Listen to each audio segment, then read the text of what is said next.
Ang kwentong ito ay isang kathang-isip na halaw sa mga alamat, paniniwala, at kababalaghan ng kulturang Pilipino, partikular sa mga kwentong aswang. Bagamat isinasalaysay ito na parang totoong nangyari, ito ay isinulat upang magsilbing aliwan at pantasya lamang. Anumang pagkakatulad sa tunay na tao, lugar, o pangyayari ay hindi sinasadya. Hindi layunin ng kwentong ito na manakot kundi ipaalala ang kahalagahan ng pag-ingat, pagtitiwala, at pananalig.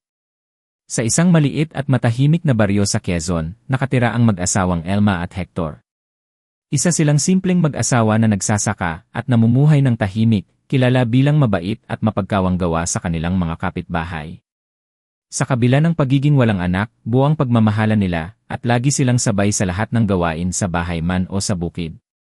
Isang araw, isang hindi inaasahang trahedya ang yumanig sa katahimikan ng kanilang buhay. Natagpuan si Hector sa gilid ng sapa, walang buhay, may nakakatakot na itsura ng mukha, tila ba nasindak sa huling sandali ng kanyang buhay. Walang bakas ng sugat, dugo, o anumang bakas ng laban, ngunit ang mga mata nito ay nanlilisik, parang may nakita siyang hindi maipaliwanag. Nagluksa si Elma ng labis. Sa loob ng 3 araw ay halos hindi siya kumain ni makatulog. Ang kanyang mga kapitbahay ay nakiusap na siya ay tumanggap ng tulong, ngunit tinanggihan niya ang lahat. Hanggang sa mismong araw ng burol, may dumating na bisita na matagal nang hindi nakikita, ang kanyang kumare na si Rosa. Si Kumare Rosa ay dating malapit na kaibigan ni Elma at dating kasamahan niya sa simbahan, ngunit bigla na lang itong nawala mga 7 taon na ang nakararaan. Marami ang nagsabi noon na lumipat ito ng probinsya para magtrabaho, ngunit walang nakaalam ng tunay na dahilan.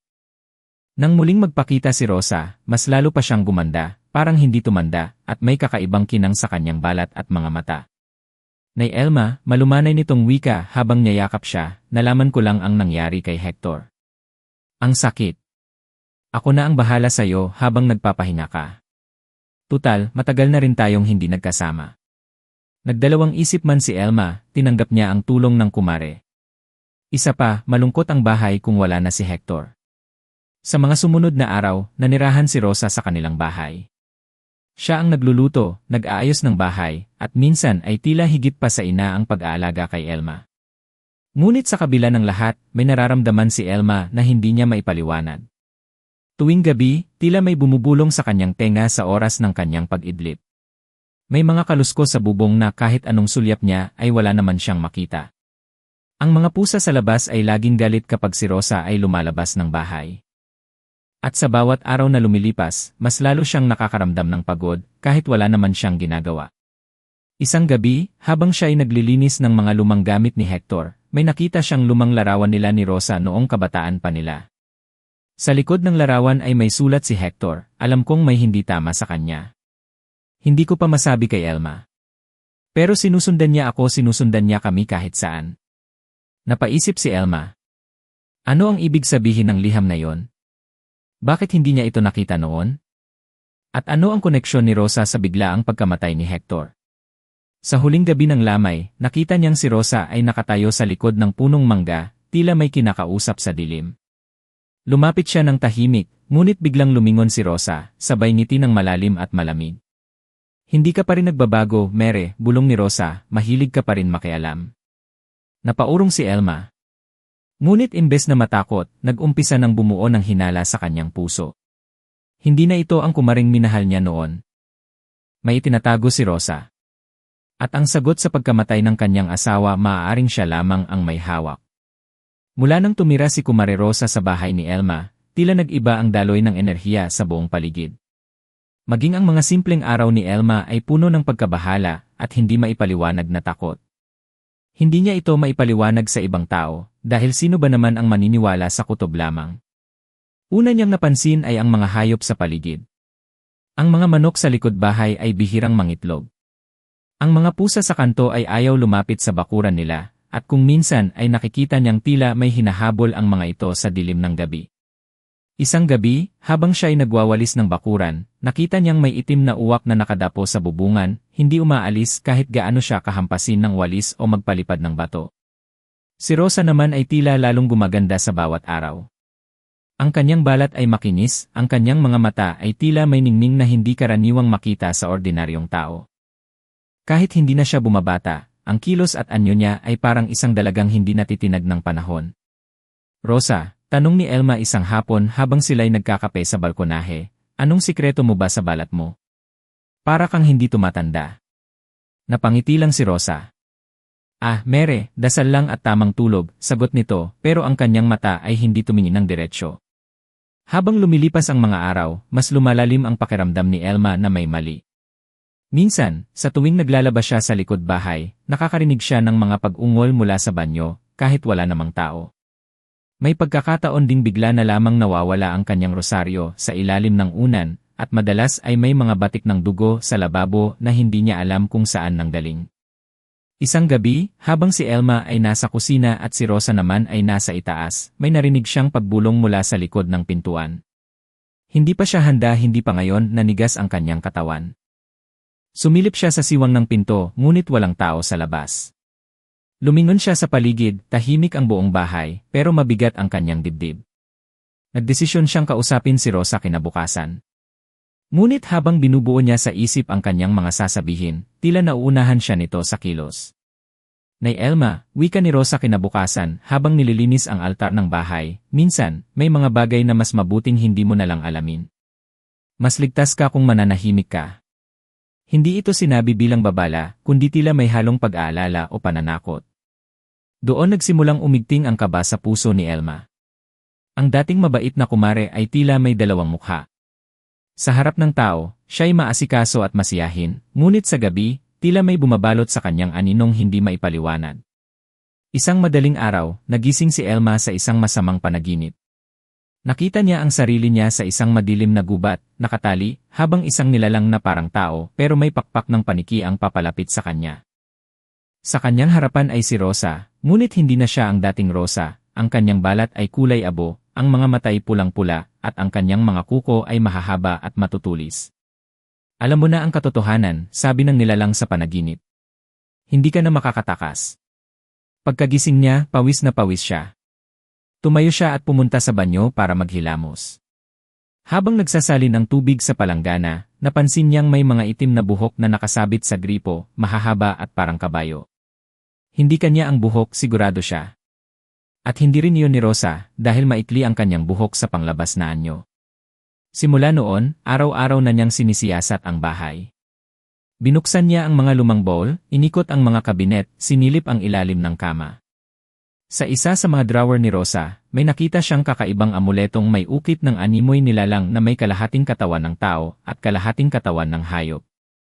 Mayroon ding papel na may mga simbolong hindi niya mabasa, mga letra ng isang lumang wika. Sa bawat araw na nadaragdagan ang kanyang nalalaman, nadaragdagan rin ang takot niya. Ngunit mas pinipili niyang manatiling kalmado at hindi nagpapahalata kay Rosa. Alam niyang hindi siya basta-basta makakilos. Alam niyang hindi siya basta-basta makakatakas. Isang gabi, habang siya ay nananalangin sa loob ng kwarto, may narinig siyang ingay mula sa bubong. Hindi ito karaniwang tunog ng daga o pusa, ito ay tila mabigat at masinsin. Nang sumilip siya sa bintana, nakita niyang si Rosa ay nakatayo sa ilalim ng puno ng mangga, nakaitim na damit, nakapikit, at may hawak na kandila. Ilang saglit pa, dumilim ang paligid. Sumigaw ang isang tuko sa kisam. Biglang nawala si Rosa sa paningin. Sa halip, isang malaking ibong itim ang lumipad patungo sa kabubatan. Hindi na alam ni Elma kung totoo ang lahat ng nakita niya. Pero sigurado siyang ang kumare niyang akala niya ay tagapagligtas sa panahon ng pagluluksa, ay isa palang dalang panganib na hindi niya pinaghanda ang harapin. Sa mga susunod na araw, naghanda siya. Hindi bilang biktima, kundi bilang tagabantay. Alam niyang may paparating, at kailangan niyang ihanda hindi lang ang sarili, kundi pati ang bahay na iniwan ng kanyang yumaong asawa. Mula nang sumailalim si Elma sa sunod-sunod na kakaibang pangyayari, lalong naging madalas ang kanyang bangungot. Ngunit ang mga panaginip na ito ay hindi karaniwang masamang panaginip, tila ba may mensaheng nais ipaabot. At sa bawat gabing nilalapitan siya ng diwa ng kanyang yumaong asawa, lalong tumitindi ang pakiramdam niyang hindi pa tapos ang kwento ng kanilang buhay. Isang gabi, habang tulog si Elma, nakita niya sa panaginip ang kanilang lumang bukirin. Maliwanag ang buwan, ngunit tila madilim pa rin ang paligid. Sa gitna ng palayan ay nakita niya si Hector, nakasuot ng puting kamiseta at nakatayo, nakatalikod sa kanya. Tinawag niya ito ng ilang beses, ngunit hindi lumilingon. Sa halip, itinuro nito ang direksyon ng silid ni Rosa, matatag, mariin, tahimik. Pagmulat niya sa kanyang kama, nag-aagaw liwanag at dilim ang paligid. 3:00 ng madaling araw. Basa ang kanyang likod sa pawis at nanlalamig ang kanyang mga palad. Ang silid ay parang masikip, mabigat sa pakiramdam, at may amoy na parang nasusunog na dahon. Rosa, bulong ni Elma sa sarili. Anong koneksyon mo kay Hector? Kinabukasan, pinilit ni Elma na hanapan ng paliwanag ang lahat ng kanyang napapanaginipan. Lumapit siya sa simbahan at lihim na kinausap ang matandang sakristan. Ikinuwento niya ang tungkol sa kanyang panaginip, ang diwa ng kanyang asawa, at ang paalala nitong pag-ingatan ang paligid.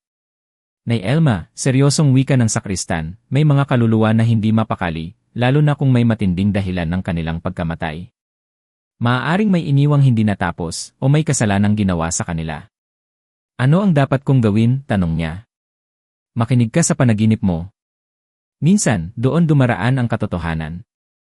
Muling sumunod na gabi, napanaginipan na naman niya si Hector. Sa pagkakataong ito, nasa loob na siya ng kanilang bahay. Si Hector ay nakaupo sa silid ni Rosa, nakayuko, at tila umiiyak. Sa tabi nito ay isang kahon na gawa sa kahoy, may ukit ng mga simbolo na tila naglalaman ng lihim. Nang akmang lalapitan niya ito, biglang bumukas ang mga mata ni Hector, pula, puno ng luha, at sinabing, ilabas mo ako rito. Hawak pa rin niya ang kaluluwa ko. Nagising si Elma nang may luha sa kanyang mata. Hindi na siya nagdalawang isip. Alam niyang may hawak si Rosa sa kaluluwa ni Hector, at ang kahon na nakita niya sa panaginip ay maaaring totoo. Nang mag-isa na siya sa bahay kinabukasan, sinimulan niyang halughugin ang silid ni Rosa. Maingat, dahan-dahan, at may dalang dasal sa bawat hakbang. Sa ilalim ng aparador, natagpuan niya ang isang kahon na kahawig ng nasa panaginip. Kinapa niya ito, mainit, parang may pintig ng buhay. Nang buksan niya, tumambad sa kanya ang mga bagay na hindi dapat nakikita ng ordinaryong mata. May isang piraso ng pulang tela na may pangalan ni Hector, buo. May buhok, kuko, at maliit na bote ng dugo na tila matagal nang kinolekta. Nakaipit sa gilid ng kahon ang lumang larawan nila ni Rosa, at sa likod ay may nakasulat, kung hindi kita makukuha sa buhay sa kamatayan, akin ka pa rin. Nanginig ang buong katawan ni Elma. Tila nasusuka siya sa natuklasan. Hindi lang basta pagkakaibigan ang hangarin ni Rosa kay Hector. Hindi ito basta paungulila, ito ay pagmamahal na nauwi sa pagkauhaw sa kapangyarihan. Nang bumalik si Rosa kinagabihan, tahimik ang bahay. Tila walang nagbago. Ngunit sa puso ni Elma ay nagsimula ng magliyab ang apoy ng paghihiganti. Hindi na siya ang mahina at nagluluksa. Siya na ngayon ang tagapagtanggol ng kaluluwa ng kanyang asawa. Habang nagpapanggap na abala sa pagluluto, pinagmasdan niya si Rosa. Lumulutang pa rin ang ganda nito, ang mga kilos ay maingat, ngunit may kakaibang pagkabahala sa mga mata nito, tila may nararamdaman din itong pagbabago. Sa huling gabi ng linggong iyon, nanaginip na naman si Elma. Ngunit sa pagkakataong ito, hindi lang basta si Hector ang kanyang nakita. Nasa paligid nito ang maraming kaluluwang tila bihag, nakagapos sa anino, tahimik, walang sigaw ngunit puno ng hinagpis. Lumapit si Hector sa kanya. Elma, huwag kang matakot. Ang takot ay pagkain ng dilim. Hanapin mo ang dila ng apoy, iyan ang magpapalaya sa akin. Pagkagising niya, agad niyang sinuri ang kahon na nakita niya kahapon. Sa ilalim nito, may ukit ng maliit na simbolo, tila isang apoy na may dila. Natandaan niya ang kwento ng kanyang lola noon tungkol sa dila ng apoy, isang uri ng langis na ginagamit sa mga sinaunang dasal upang sunugin ang mga sumpa at mga masamang espiritu. Ito ang kanyang susunod na hakbang. Mula sa panaginip at sa natuklasang kahon ni Rosa, naging buo na ang desisyon ni Elma, hindi na siya papayag na manatili sa dilim at magpanggap na walang alam. Kailangan niyang kumilos, kailangan niyang iligtas ang kaluluwa ni Hector. At higit sa lahat, kailangan niyang malaman ang buong katotohanan kung sino at ano talaga si Kumare Rosa. Nag-umpisa siyang magtanong sa paligid, sa mga matatandang babae sa baryo, lalo na sa mga dating kasamahan ni Rosa sa simbahan. Dahan-dahan lang, para hindi mahalatang nag-imbestiga siya. May isa sa mga matandang nanay na tahimik na lumapit sa kanya at bumulong, Nay Elma, hindi ko sana sasabihin pero noong bata pa kami ni Rosa, may usap-usapan na siya'y hindi pangkaraniwan. Minsan, nakita namin siyang kausap ang pusa na kulay itim, tapos biglang nawala ang hayop. May araw na nawawala siya ng ilang araw, tapos babalik na parang walang nangyari. Hindi lang isa ang nagsabi niyon. May isa pa na minsang sinamahan si Rosa sa isang lumang gubat sa paanan ng bundok, ngunit hindi na ito makalapit muli roon dahil sa matinding takot. Ayon dito, may nakita siyang mga mata sa dilim, habang si Rosa ay nakaluhod sa gitna ng bilog na may mga kandila. Sa bawat detalye, unti-unting bumubuo ng larawan ang isipan ni Elma. Si Rosa ay hindi lang basta kakaibang tao, isa siyang nilalang na may ugnayan sa madilim na mundo. Isang babaeng yumuko sa kapangyarihan ng dilim dahil sa matinding pagnanasa at galit. Nang gabing iyon, bumalik si Elma sa silid ni Rosa habang wala ito sa bahay. Muli niyang binuksan ang kahon at sa pagkakataong ito ay sinuri ang bawat sulok. Sa ilalim ng kahon, sa doble nitong kahoy, may nakatagong maliit na piraso ng papel, napakatanda na at halos maghiwa-hiwalay.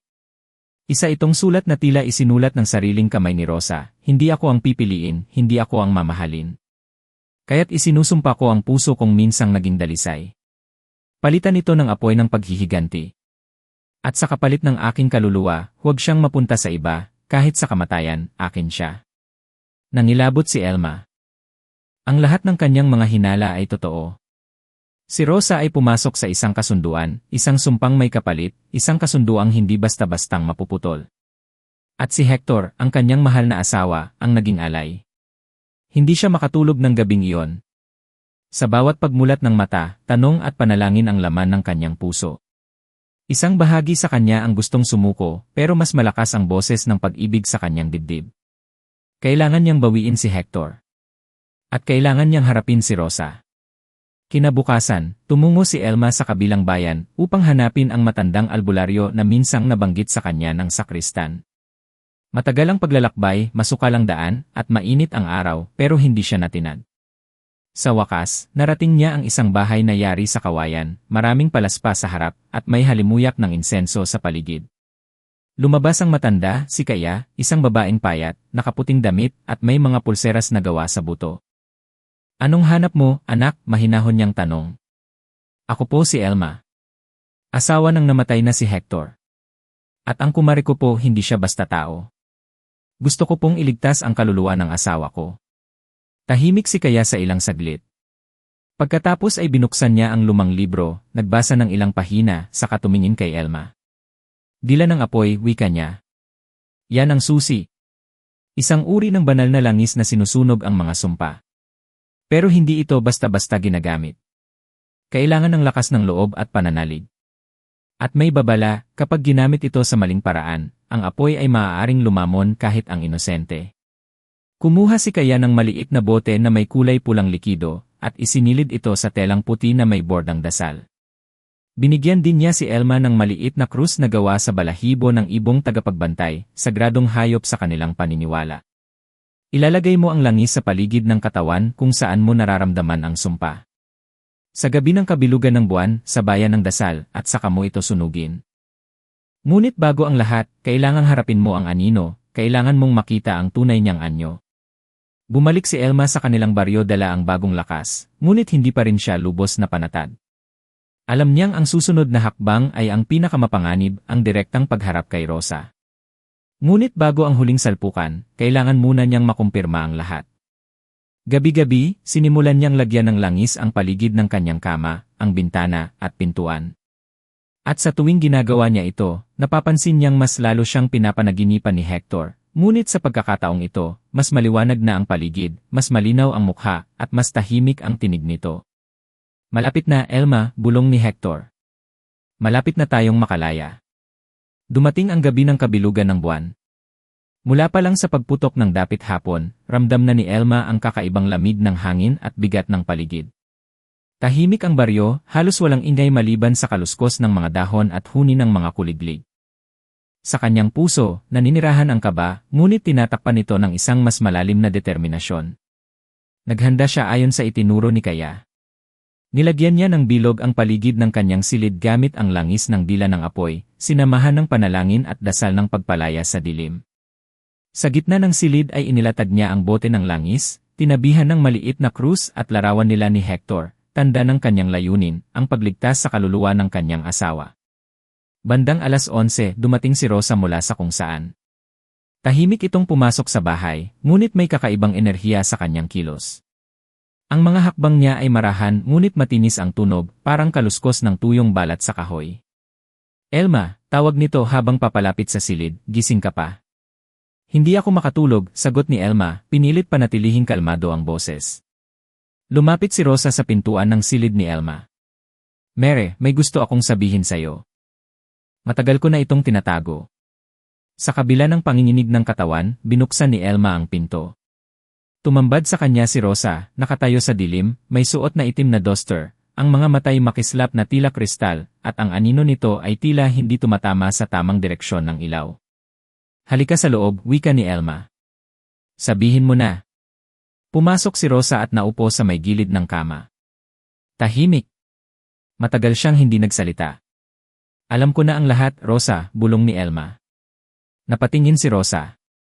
Sa unang sandali ay tila nabigla ito, ngunit ang kanyang labi ay unti-unting gumuhit sa mapanuksong ngiti.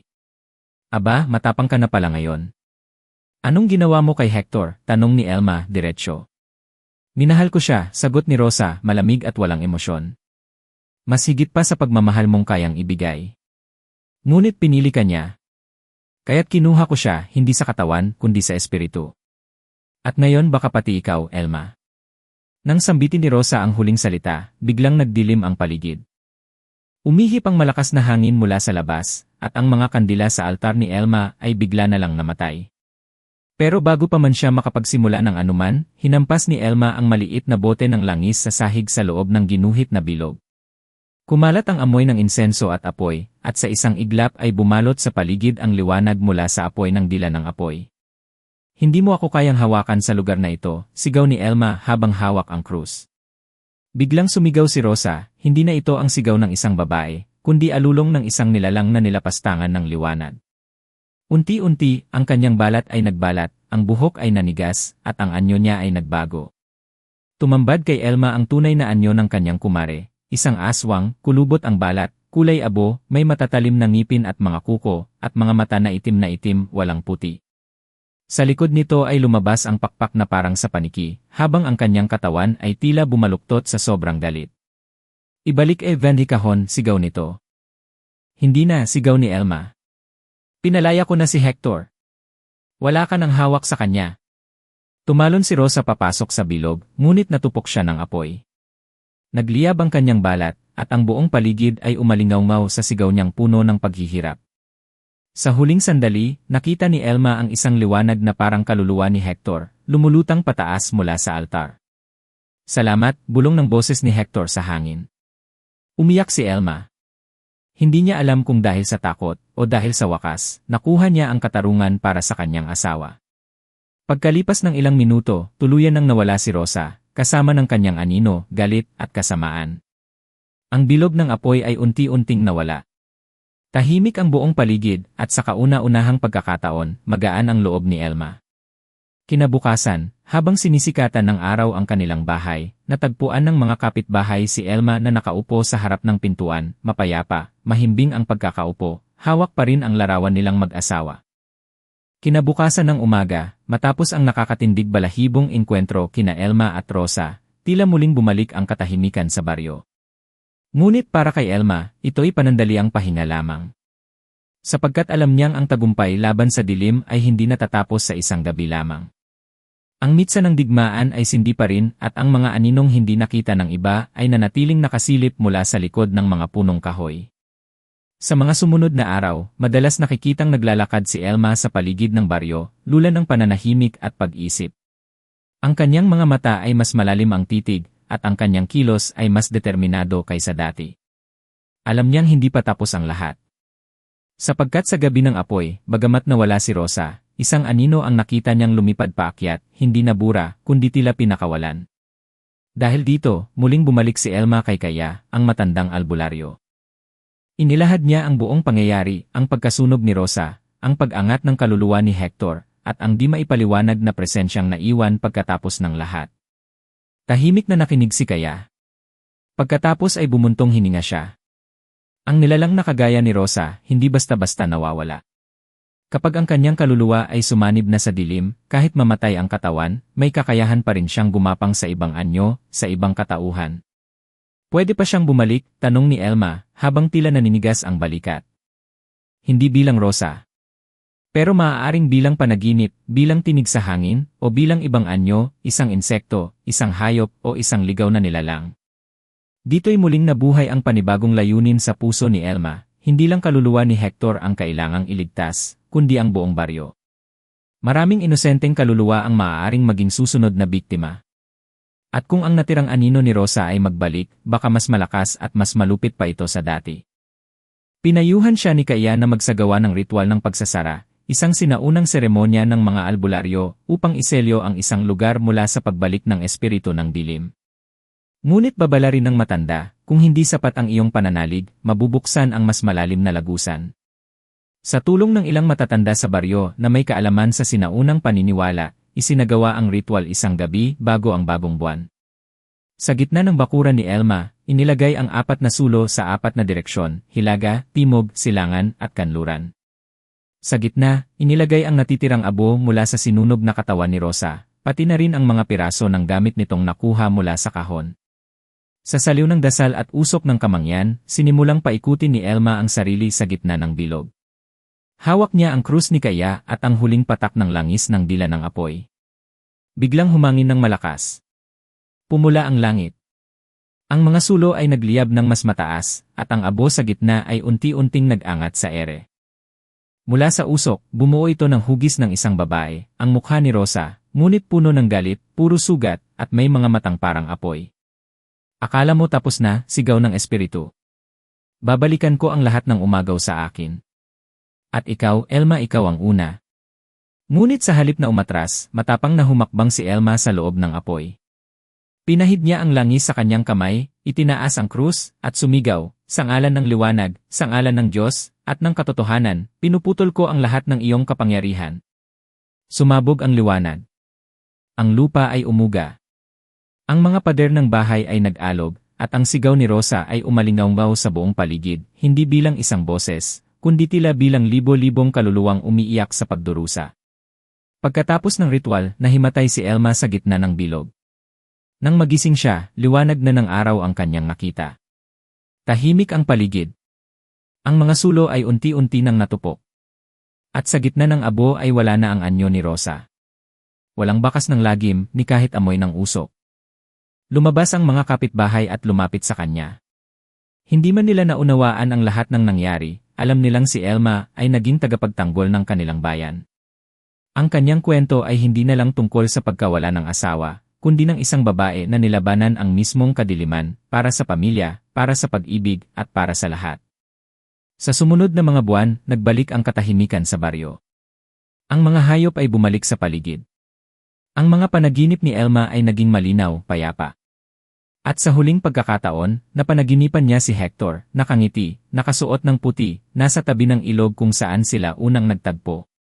Hindi ko na kailangan ng liwanag, Elma, bulong nito. Dahil ikaw na mismo ang naging liwanag ko. Sa katahimikang muling bumalot sa baryo, unti-unti na ring bumabalik sa normal na pamumuhay si Elma.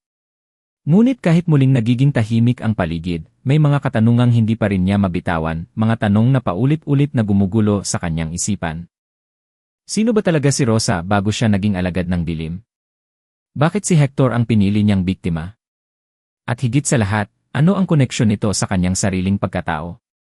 Isang araw habang naglilinis ng silong ng bahay, nadiskubre ni Elma ang isang lumang bowl na hindi niya pa kailanman nabubuksan. Nakalok ito noon at palagi niyang iniiwasan sapagkat iniwan ito ng yumaong ina ni Hector. Ngunit ngayong tila lahat ay unti-unti nang nalalantad, naramdaman niyang panahon na upang buksan ang kahon ng kasaysayan.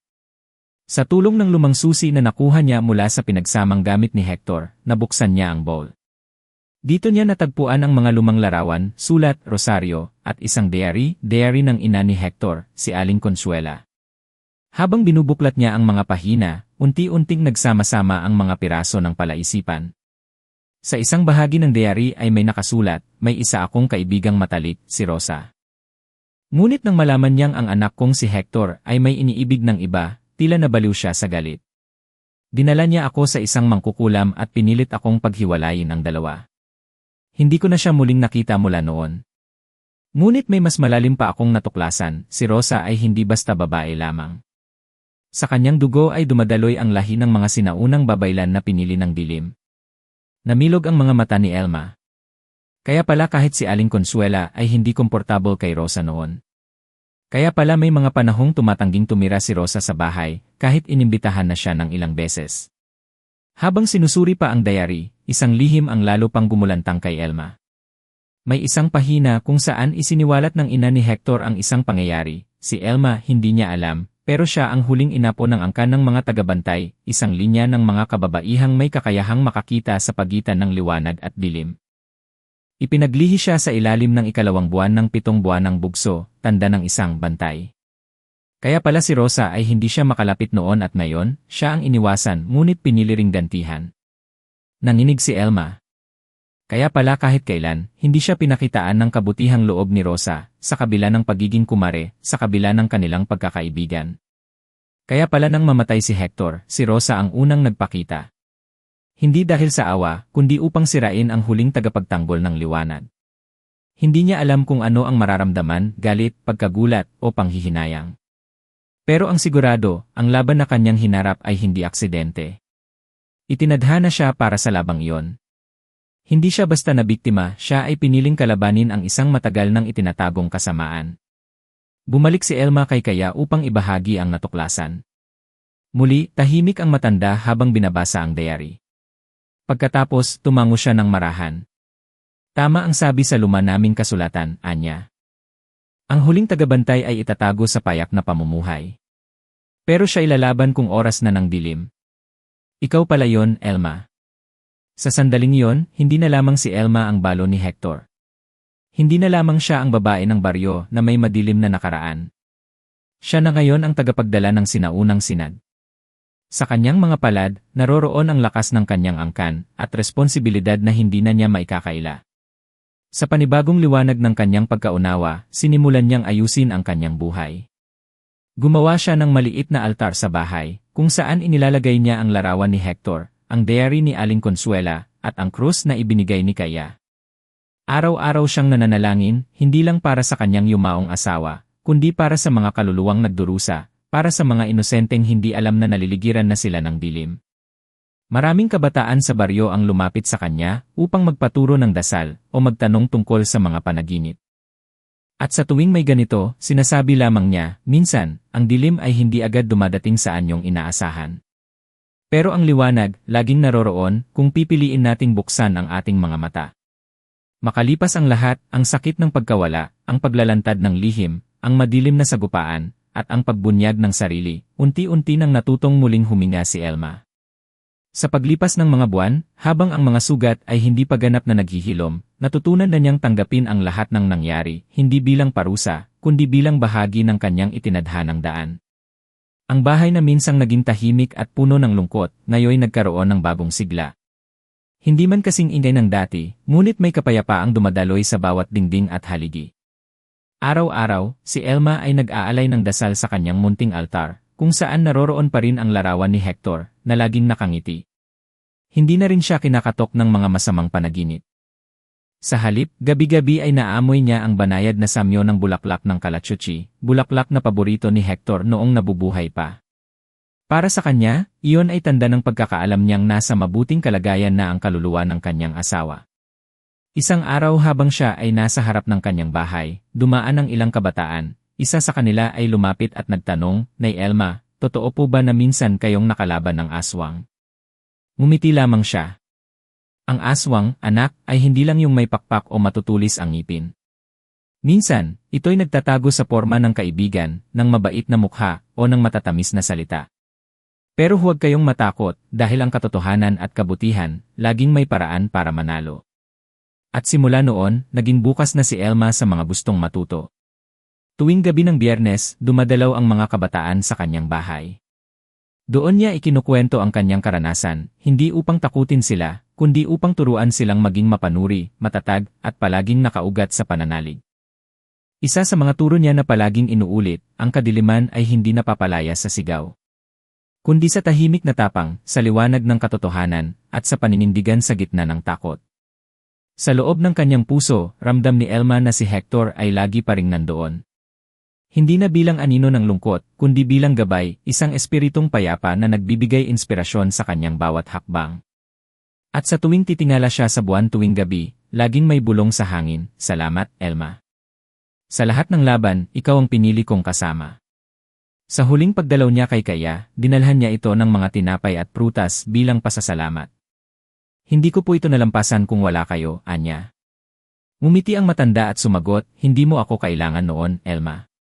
Ang totoo, ikaw ang gumising sa dugo ng tagapagtanggol. Ipinakita mong kahit ang isang balo, isang babae, isang inang iniwan ng tadhana, ay kayang maging bayani ng liwanag." Sa pagtatapos ng kanyang kwento, maraming bagay ang nabago sa buhay ni Elma. Pero higit sa lahat, nabuo ang bagong Elma, isang babae na hindi kailanman hinangaan para sa kanyang kahinaan, kundi pinarangalan sa kanyang lakas. Pagtatapos sa baryo kung saan minsan ay dinalaw ng dilim, ngayon ay may gabing puno ng liwanag. Ang mga kwento ni Elma ay hindi na lang kwento ng takot, kundi kwento ng pananalig, paglaban, at pagbabangon. At sa bawat bagong umaga, sa bawat sigaw ng tandang, at sa bawat samyo ng kalachuchi, naaalala ng buong baryo ang babaeng minsang nilabanan ang aswang, hindi sa pamamagitan ng sandata, kundi sa lakas ng puso at liwanag ng paniniwala. 11.